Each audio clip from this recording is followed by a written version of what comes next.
You're still single. My wife is a beautiful secretary. I'm living in a completely different world than a poor high school graduate like you. Just as we reunited after 30 years, my former classmate, John, immediately started looking down on me. I was the only one among us who couldn't pursue further education after high school, so I understand his desire to boast. He wanted to spread the word about his beautiful wife who is successful in her career.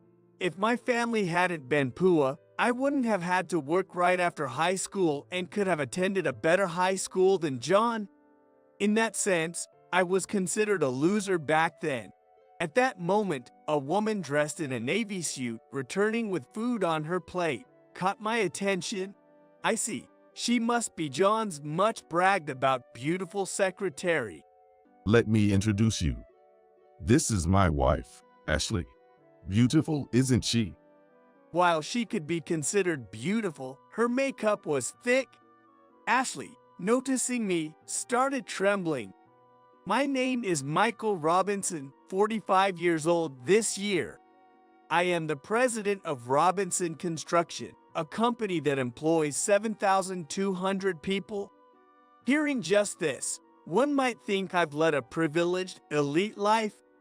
However, the reality is far from privilege. It was a continuous struggle of bitterness and hardship.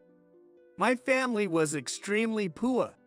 Shortly after I was born, my father disappeared, leaving my mother to raise me on her own. I have no memories of ever having snacks, and a treat meant bread crusts fried in oil by my mother. Without school meals, I would have probably collapsed from hunger on my way home from school. It's hard to imagine that in a wealthy country like the United States, there was a child constantly feeling hungry. Since I couldn't afford games, I naturally took to studying whenever I had free time. As a result, I was always at the top of my class in elementary school. My teachers favored me, and during school, I could forget the hardships of poverty. Even in high school, my grades were excellent, and I was respected by my peers. I took on leadership roles, serving as class president and student council president, leading a fulfilling school life. Everything changed towards the end of my sophomore year of high school, when it was time to decide on a future path. Both my mother and my teacher had pained expressions on their faces. Despite having the grades to easily get into the top university in the state, our financial situation meant I couldn't pursue higher education. My mother, tearfully pleading with my teacher, said, "Isn't there anything we can do? He loves studying and has good grades. It's too cruel to deprive him of the opportunity to study just because he was born into a poor family." My acquaintance, the president of a construction company, actively supports students who work hard through adversity. How about we entrust Michael to him? He could work while taking distance education courses and earn a college degree. After hearing this, my mother pondered for a while. Construction, huh? I've heard it's a tough field. I doubt he'd have time to study leisurely. With the daily grind, continuing his studies seems impossible. It all depends on Michael's effort. It's tough and requires perseverance, but it's not impossible. The president is a passionate and upstanding person. Why not give it a try? Thanks to my teacher's encouragement, I ended up working for Robinson Construction. While everyone else went on to college, I was branded a loser at that point. There was one person who gleefully watched my life's downturn. John Smith. Since elementary school, he had always been my academic rival. John's mother was extremely keen on education, making him study all the time except for Christmas Day. During elementary school, I was also interested in playing around, so I couldn't always score perfect marks, making John the top student of the year. However, things changed in high school. Still harboring hopes for the future, I wanted to go to college and learn more. Once I started studying seriously, I quickly surpassed John, and throughout high school, I never relinquished my position as the top student. We even aspired to the same university, the one with the highest SAT scores in the state. You're aiming for the same college as me, huh? But do you even have the money to attend and pay tuition? He hit a sore spot, and I was left speechless. This issue has always been buried deep within me. Telling my mother would only make her sad, and sharing it with other adults would only garner sympathy, nothing more. While everyone else took for granted their dreams of college life, for me, it was a distant, unattainable future. The only selfish request I made during that time was to at least let me take the entrance exams. That year, I placed at the top of those exams, finally making peace with my situation. Thus, after graduating high school, John went on to college, and I started my career at Robinson. The construction industry is a male-dominated field where loud voices can be heard everywhere. As someone who was still clueless, I was trained on site by Jack Robinson, the president of Robinson. When I first joined the company, I rented a room in Jack's house where I was allowed to live. I managed to secure time for studying at night, working hard on my tasks. At that time, Jack's wife was pregnant, and they soon welcomed a new member to their family, a lovely girl named Sarah. Sarah became very attached to me, and whenever I was away for work, she would cry loudly looking for me. Sarah really likes you, Michael. She won't stop crying even when her father holds her, but she smiles as soon as you pick her up. I gained experience with other carpenters on site, but eventually I was told that I was better suited for office work, such as calculations and design. I quickly learned to work on a computer and became a valuable asset. In due course, I graduated from a correspondence university. Feeling a sense of accomplishment, I decided not to pursue graduate school. By the time I was in my 30s, I started to be entrusted with important management roles in the company. Having someone who knows the field in charge can significantly change the flow of work. The voice of the site workers was better heard, and the management side could provide more detailed instructions. The company's performance improved significantly, the number of employees increased, and the company grew substantially. When I first joined, it was a medium-sized construction company, but now it has become a large corporation. At that time, Sarah had turned 18 and was growing up to be stunningly beautiful. We remained close, and Sarah developed romantic feelings for me. Eventually, my feelings for her evolved from seeing her as a reliable little sister to wanting to protect her at all costs.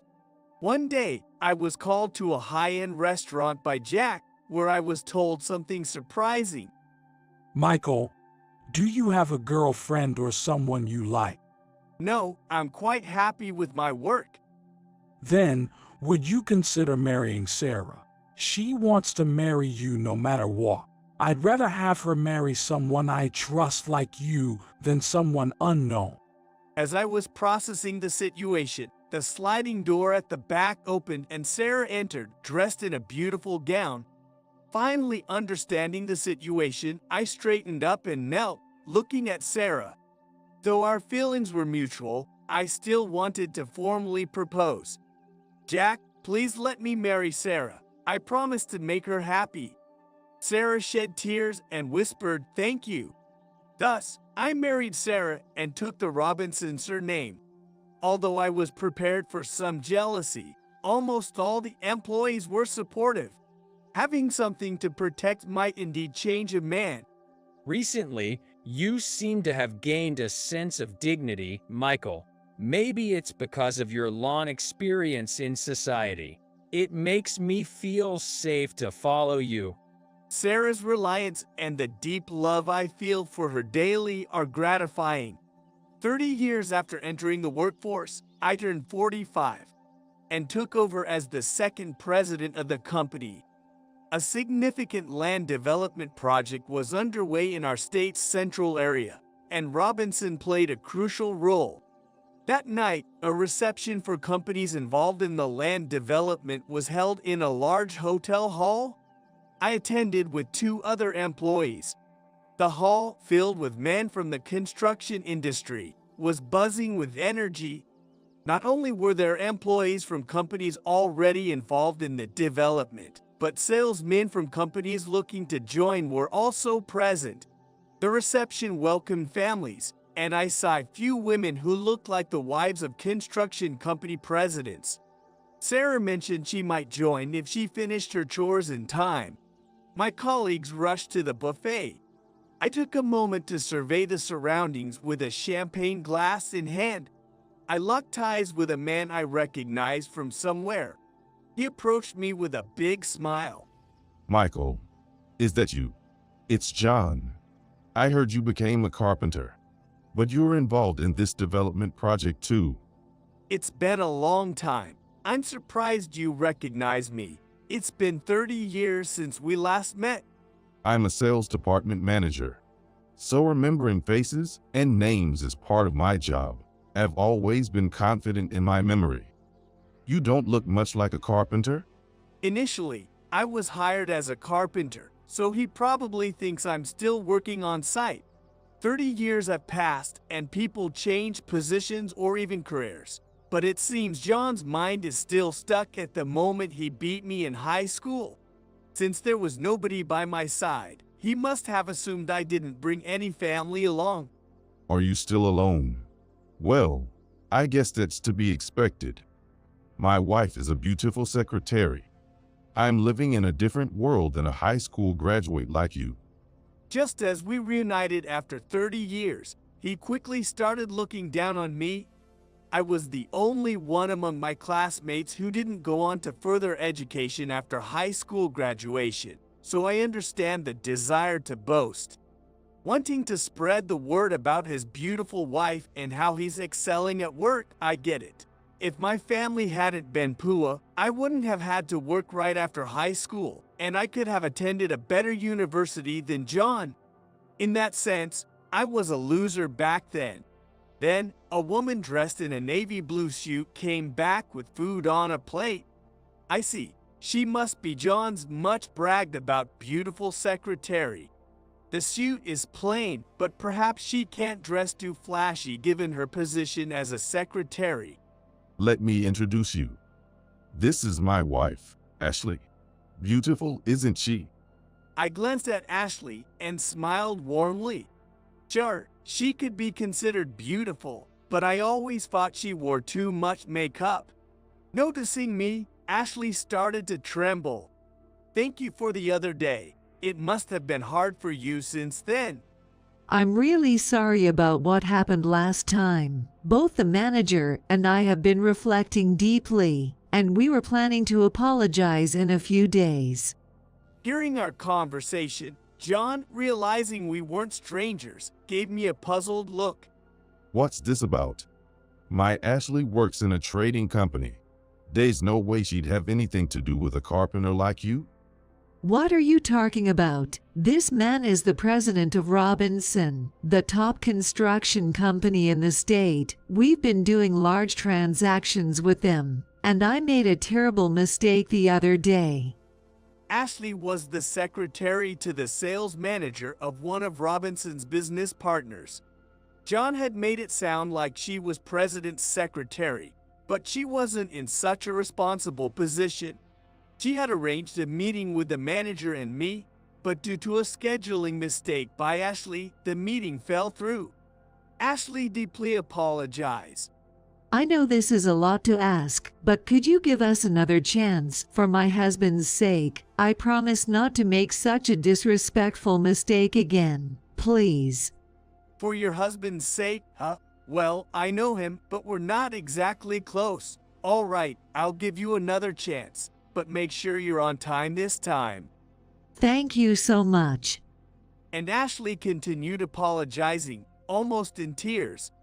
John was stunned at first, but as he began to understand the situation, he turned pale. Robinson, as in the big corporation. You're its president. How did you become a president at your age with just a high school diploma? Well, I worked hard. I've been in the workforce longer than most, so maybe I've just put in more effort. Ashley nodded deeply, impressed. Your achievements are well known to us. You were reputed to be talented, but it's your attitude towards valuing the network of people you work with that's highly regarded. John's mood worsened as he saw his prideful, beautiful wife bowing and scraping to me, whom he looked down upon, making him feel even more inferior. So, you are married too? Yeah, I got married when I was 23. How long have you and Ashley been married, John? I'm married at 32. We're both career-oriented, leading a work-centered life. A so-called power couple. Having the economic means to always dress beautifully and both spouses building their careers is indeed something to boast about. Ashley looked around. Is Mrs. Robinson not here? I've heard she's beautiful. I've been wanting to meet her. My wife should be here soon. Then I'll introduce you. Just the mention of a beautiful wife soured John's mood further. But he probably thought it was just an exaggeration, typical of the spouses of important clients. Then Sarah hurried over. Sorry, I'm late. The kids just wouldn't go to sleep. John and Ashley were surprised by Sarah's youth. Your wife, how old is she? She looks so young. She's 30 this year. My wife was born the year I joined Robinson. It feels like I've been watching her grow up, waiting for her to mature. Well, it's just like a love story from a movie or drama. Isn't that every man's dream? I couldn't help but feel a bit flattered, scratching my head in embarrassment. I explained to Sarah, who joined us late, about John and Ashley. I decided to marry Michael since I was born. I didn't want to risk someone else taking him away, so we got married as soon as I turned 18. What a lovely story. How old are your children now? They are only 5 and 3 years old. We wanted to enjoy some time together as a couple after getting married, so we went on trips abroad and played golf, enjoying a long honeymoon period. Despite Sarah's innocent words, I could sense Ashley's turmoil. It was probably because of Sarah's visible pregnancy. Sarah loves elegant fashion and doesn't seem like someone who is busy raising small children. The jewelry, bags, and shoes she wears are all top of the line. She only buys limited edition items from well-known brands, making her the envy of her brand-loving friends. Ashley seems to compare her belongings to Sarah's and feels down because she seems to have a high interest in branded goods. Even after marrying John, thinking we would have a comfortable life financially, his spending habits are so bad that I still need to work to support our family. So, we ended up giving up on having children. Ashley bit her lip in frustration. It must be hard for her to see Sarah affectionately caressing her belly, especially if she gave up on having children for her career. Men can father children at a much older age, but it's not the same for women. John looked displeased, listening to the women's conversation. There's no use complaining about it now. And when it comes to spending, you're just as bad. Normally, if both spouses work, they contribute equally to the household. You always spend so much on your motorcycle hobby, leaving me to foot the bill. And you think flattering your pretty secretary will make everything okay. You're one to talk, buying all those unnecessary brand bags and clothes. Having one of each should be enough. But no, you buy a new one every time a new collection comes out. As the argument between the couple escalated, Sarah left to get some food. I opened another bottle of champagne, pondering over John's life.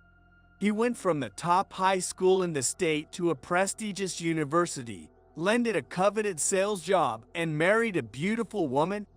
Without children, he must have more disposable income than most. He used to enjoy making others envious of his lifestyle. But now, having reconnected with me, he must realize that someone he once looked down upon is actually living a happier life. Comparing yourself to others only leads to dissatisfaction. Even if you surpass someone, there's always someone else better. I consider myself happy, but not because I compare myself to John. Happiness is not about feeling superior to others. I'm not a world-renowned millionaire, and I have my share of struggles at work. Comparing myself to the world's richest would be absurd. Since I came here to socialize, I'm looking for new connections. I was about to distance myself from John when he grabbed my sleeve to stop me. Hey, Michael, could you consider doing business with my company? We've been trying to expand into the Asian market, but it failed. We're thinking of shifting to local development projects. So, you're saying you missed the boat while focusing overseas? That's a big mistake. We studied together in high school. Let's work together again as adults. It was a ridiculous proposition. I couldn't understand how he came to that conclusion. I still remember John's contemptuous remark about whether I could afford college tuition. And with me out of the picture, he must have felt superior. Being the top student, there's no good in associating with him now, and I'm not particularly philanthropic. Frankly, John's presence is just annoying. I'm sorry, but I have to decline. I don't see us having a pleasant relationship. John was dumbfounded, clearly not expecting a rejection. Please, Michael, don't say that. My sales haven't been great lately, and I might be demoted if things don't improve. I want to avoid that at all costs. As harsh as it sounds, that's just a reflection of your capabilities. Who would want to start a new deal with someone who's failing? Meanwhile, Ashley, who had been silent until now, chimed in. Please, do this for me as well, despite what I'm saying. The truth is, if our performance doesn't improve, I might be forced to leave the company. If John loses his job, we won't be able to live like we used to. What did you do? Ashley reluctantly begins to speak, biting his lip in frustration.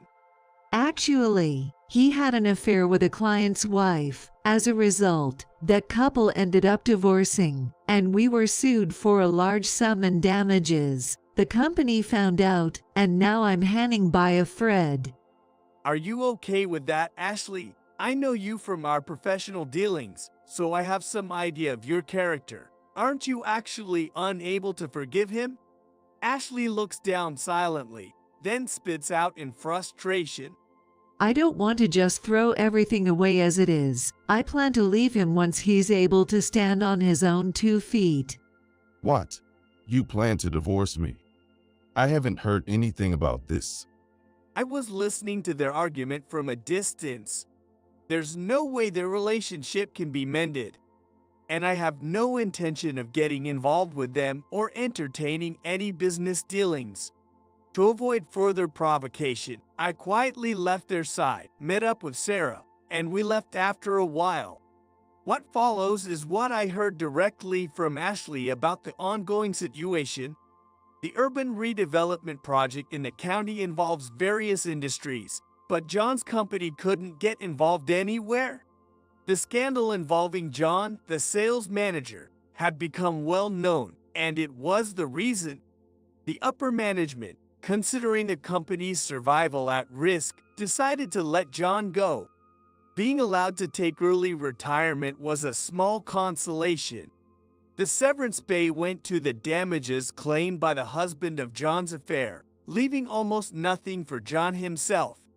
Ashley decided to give up on John and presented him with divorce papers. Living with John had its happy moments, but I've moved on. Fortunately, I have a job, no kids, and plan to take better care of myself from now on.